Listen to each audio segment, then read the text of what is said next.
You've got 7 nations vote for this amendment, 7 nations vote against, and I guess, what was it, Sweden that abstains? Sweden it's a 7-7 tie, doesn't pass. Clearly, when you look at these South American and Central American countries, you got many of them that are now being overtaken by socialist communist regimes. And this is what you're talking about when you're getting cozied up with China. You made mention of the Belt and Road Initiative. It's basically a loan shark program. China gives you these loans that cannot be repaid, and then China basically takes back all of this property, and they basically control you. Look at Taliban. CCP is basically recognizing, giving Taliban a diplomatic recognition. They established their embassy, they exchange diplomatic staff. But look at how CCP took over Taliban, no different than how CCP took over Middle East, took over the African countries like Djibouti, like Algeria, like Egypt. Just take a look. They corrupt those leaders, make them rulers forever. Okay, then they export arms, they export surveillance, digital surveillance systems, and digital currency system. Look at who is most advanced in government central bank digital currency. Caribbean countries, you were never ever thought about. We talk about Antigua,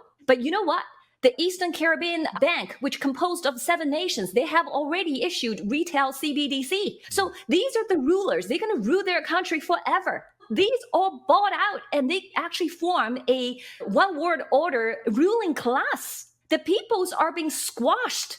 All those U.S. technologies that you thought that will be serving humanity are actually using to create those military-grade weapons to use against protests, dissidents, and to use against blackmail politicians to coerce people. So stop helping the CCP. Stop exporting those governance model, because if you don't pay attention, you will lose your freedom very soon. Because look around the world. That's why United States, Americans needs to pay attention to foreign policies. When you look at what they're also doing at the same time and funding all of these organizations, we call them non-governmental organizations, these so-called nonprofits that under the guise of do-gooders, they're really quite the destroyers in America by sowing discourse and division, basically importing poverty and criminals into the United States just to cause chaos here. A couple of those organizations are Open Societies Foundation. That's a George Soros deal. The Tides Foundation is another one that has been widely accused of sowing this chaos in the United States.